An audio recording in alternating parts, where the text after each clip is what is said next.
തൊഴിലിടങ്ങളിലെ സ്ത്രീ സാന്നിധ്യങ്ങളെ എത്ര കണ്ട് മലയാളി സമൂഹം അംഗീകരിച്ചു എന്നുള്ളത് ഇവരിൽ നിന്ന് തന്നെ നമുക്ക് ചോദിച്ചറിയാം. വ്യത്യസ്തമായ തൊഴിൽ മേഖലകളിൽ തങ്ങളുടേതായ വ്യക്തിമുദ്ര പതിപ്പിച്ചവരാണ് ഇന്ന് നമ്മളോടൊപ്പം അതിഥികളായി കൂടെ ചേരുന്നത്. ശ്രീമതി ലിഡ ജേക്കബ് IAS, കേരളത്തിലെ മുതിർന്ന IAS ഉദ്യോഗസ്ഥ.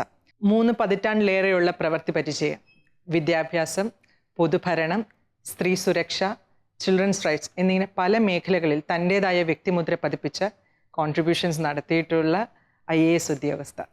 സ്വാഗതം മാഡം. ഇനി നമുക്ക് ഈ വേദിയിലേക്ക് സ്വാഗതം ചെയ്യാനുള്ളത് ഒരു പ്രിയപ്പെട്ട അധ്യാപികയും പ്രശസ്ത എഴുത്തുകാരിയുമായ ഡോക്ടർ ജാൻസി ജെയിംസിനെയാണ്. കേരളത്തിലെ ആദ്യത്തെ വനിതാ VC ആയ മാഡത്തിനെ നമുക്ക് ഈ വേദിയിലേക്ക് സന്തോഷപൂർവ്വം സ്വാഗതം ചെയ്യാം. സ്വാഗതം മാഡം.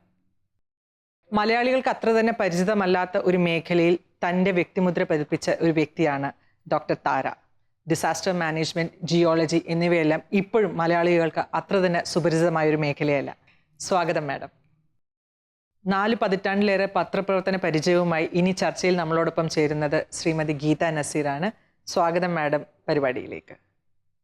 മാഡം, നമ്മളെപ്പോഴും കാലങ്ങളായി പറഞ്ഞു കേട്ടിട്ടുള്ള ഒന്നാണ് സ്ത്രീകളുടെ സമത്വത്തെക്കുറിച്ച്, ലിംഗസമത്വത്തെക്കുറിച്ചൊക്കെ.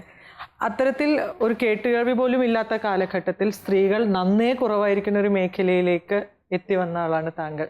IAS പോലെയുള്ളൊരു മേഖല, അല്ലെങ്കിൽ അഡ്മിനിസ്ട്രേഷൻ എന്നുള്ള ഒരു സ്പെസിഫിക് സെക്ടർ തന്നെ തിരഞ്ഞെടുത്ത്, അല്ലെങ്കിൽ അഡ്മിനിസ്ട്രേഷൻ എന്നുള്ളൊരു മേഖലയിലേക്ക് എത്തിപ്പെടാനിടയായ സാഹചര്യം എന്താണ്? സത്യത്തിൽ ആ സമയത്ത്, അത് 70കളുടെ അവസാനം 78 മുതലായിരുന്നു ഞാൻ സർവീസിൽ നിന്നത്. അപ്പോൾ അന്നത്തെ കാലത്ത് വളരെ കുറച്ച് സ്ത്രീകൾ മാത്രമേ ഉണ്ടായിരുന്നുള്ളൂ ഈ സർവീസിൽ. മൊത്തത്തിൽ ഇപ്പോൾ ഒരു കേരളത്തിലെ ജനങ്ങൾക്ക് സ്ത്രീകളിൽ നിന്ന് വലിയ പ്രതീക്ഷയൊന്നും ഇല്ല എന്നാണ് ഞാൻ മനസ്സിലാക്കിയത്. അവരെ കൊണ്ട് വലിയ കാര്യങ്ങളൊന്നും നടത്താൻ നമ്മൾ പ്രതീക്ഷിക്കേണ്ട എന്നുള്ള ഒരു ബേസിസ് ആണെന്ന് തോന്നുന്നു എന്നെയൊക്കെ അവർ കണ്ടത്. പക്ഷേ ഓരോ കാര്യങ്ങളും നമ്മൾ ചെയ്തു വരുമ്പോൾ അപ്പോഴാണ് മാറ്റം വരുന്നത്. ഓ, ഇവരിങ്ങനെയൊക്കെ ചെയ്യുമോ? പക്ഷേ ഏറ്റവും അതൊക്കെ നമുക്ക് സന്തോഷം നൽകുമെങ്കിലും പ്രസംഗങ്ങളിലും വേദികളിലും വെച്ച് പുരുഷന്മാരെ പോലെ പ്രവർത്തിച്ചു എന്നൊക്കെ പറയുമ്പോൾ നമ്മൾ അങ്ങ് ഇടിഞ്ഞു പോകും. എന്തോ പുരുഷന്മാരാണ് ബെഞ്ച് മാർക്ക്. പക്ഷേ കുറ്റം പറഞ്ഞിട്ടും കാര്യമില്ല.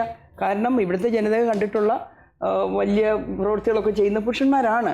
പക്ഷേ അവരങ്ങനെ, അത് ഞാൻ പറഞ്ഞ പോലെ ആ പ്രതീക്ഷ ഇല്ലാത്തതുകൊണ്ട് ഒരു കണക്കിന് നമുക്കൊക്കെ അത് നല്ലതാണ്. കുറേയൊക്കെ നമുക്ക് ഉയരാൻ സാധിക്കുകയും ചെയ്യും. കൂടുതൽ കാര്യങ്ങൾ ചെയ്യുമ്പോൾ ശ്രദ്ധിക്കപ്പെടാനുമുള്ള ഒരു സാഹചര്യം കൂടുതലുണ്ടാകുന്നു. ആ ഒരു പോസിറ്റീവായിട്ട് നമുക്ക് കാണാൻ പറ്റും. അതേസമയത്ത് പല കാര്യങ്ങളും നമുക്ക് ഇത്രയൊക്കെ ഉള്ളൂ എന്നുള്ള ആ ഒരു മനോഭാവം കാണാൻ പറ്റും കേട്ടോ. അതിലൊന്നും നമ്മൾ പറയാതിരിക്കേണ്ട കാര്യമില്ല. അതുകൊണ്ട് ഞങ്ങൾ ഇത്രയൊക്കെ തന്നെ ഉണ്ടാവുള്ളൂ എന്നുള്ളത്.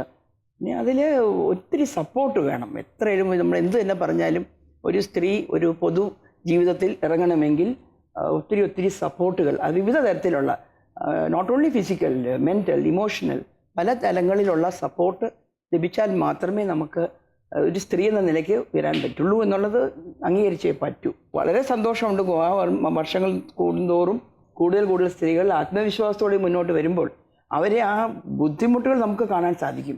ഒരു സ്ത്രീ എന്ന നിലയ്ക്ക് ഇന്ന സ്ത്രീ ഇന്ന ലെവലിൽ എത്തിയിട്ടുണ്ടെങ്കിൽ അതിൻ്റെ പിന്നിലുള്ള പ്രയാസങ്ങളും വേദനകളും നിരാശകളും പ്രതീക്ഷകളും ഒക്കെ നമുക്ക് മനസ്സിലാക്കാൻ സാധിക്കും. അതുകൊണ്ട് തന്നെ അവരെ പ്രോത്സാഹിപ്പിക്കാൻ ഞാൻ എപ്പോഴും ശ്രദ്ധിച്ചിട്ടുണ്ട് എന്ന് തന്നെ പറയാൻ സാധിക്കും.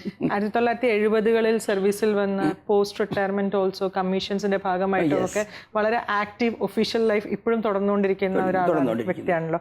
അപ്പം 70കളിൽ നിന്ന് നമ്മൾ 2000ലേക്ക് എത്തിക്കുമ്പോൾ, അല്ലെങ്കിൽ 2018ലേക്ക് എത്തുമ്പോൾ ഇത്തരത്തിൽ വുമൻ സർവീസ് കാൻഡിഡേറ്റ്സിനോടുള്ള സമൂഹത്തിൻ്റെയും കൂടെയുള്ള ഓഫീസേഴ്സിൻ്റെയും സമീപനത്തിന് കാതലായ മാറ്റങ്ങൾ സംഭവിച്ചിട്ടുണ്ടോ? തീർച്ചയായിട്ടും. ഇപ്പോൾ എത്രയോ സ്ത്രീകൾ ഇപ്പോൾ ഈ ലെവലിൽ വന്നു കഴിഞ്ഞിട്ടുണ്ട്. അപ്പോൾ എനിക്ക് തോന്നുന്നത് ഇപ്പോൾ ആ ബാരിയേഴ്സ് കുറേയൊക്കെ അങ്ങ് മാറിയിട്ടുണ്ട്. ആ തടസ്സങ്ങളൊക്കെ കുറേ മാറിയിട്ടുണ്ട്. സ്ത്രീകൾക്ക് കുറേ കൂടി അവരെ കഴിവിനനുസരിച്ച് പ്രവർത്തിക്കാനുള്ള മേഖലകൾ കൂടുതലുണ്ട്, അതിനുള്ള സാഹചര്യങ്ങൾ കൂടുതലുണ്ട്. എനിക്ക് തോന്നുന്നത് ഇപ്പോൾ പ്രത്യേക സർവീസ്, ഇപ്പോൾ ചില സർവീസുകൾക്ക് ഇപ്പോഴും ആ പ്രശ്നങ്ങളുണ്ട്. ഈ ഗ്ലാസ് സീലിംഗ് മാത്രമല്ല, പലതരത്തിലുള്ള സീലിംഗ് ഇപ്പോഴുമുണ്ട്. പക്ഷേ ഭാഗ്യവശാൽ ഈ സിവിൽ സർവീസസ് മാത്രമല്ല, അഡ്മിനിസ്ട്രേഷനിലും ഏറെക്കുറെ ഈ ബാരിയേഴ്സൊക്കെ കുറഞ്ഞിട്ടുണ്ട്. പുതുതായിട്ട് വന്നിട്ടുള്ള സ്ത്രീകൾക്ക് അത് പൂർണ്ണമായിട്ടും പ്രയോജനപ്പെടുത്താനും അവരൊക്കെ നന്നായിട്ട് തിളങ്ങുന്നുണ്ടല്ലോ. എത്രയോ ആളുകൾ ജനശ്രദ്ധ പറ്റിയിട്ടുണ്ട്. ആളുകളുടെ പ്രശംസയും ആളുകളുടെ ഒരു പ്രത്യേക പരിഗണനയൊക്കെ അവർ ലഭിക്കുന്നുണ്ടല്ലോ. വലിയ കാര്യമാണത്. അതൊക്കെ മീഡിയയുടെ ഒക്കെ സപ്പോർട്ട് ആ കാര്യത്തിൽ എനിക്ക് വളരെ സന്തോഷമുണ്ട്. സ്ത്രീകൾ വലിയ വലിയ കാര്യങ്ങൾ ചെയ്യുമ്പോൾ അത് വലുതായിട്ട് തന്നെ കാണാൻ മീഡിയയും കൂടെ ശ്രമിക്കുന്നുണ്ടെന്നതിൽ സന്തോഷമുണ്ട്.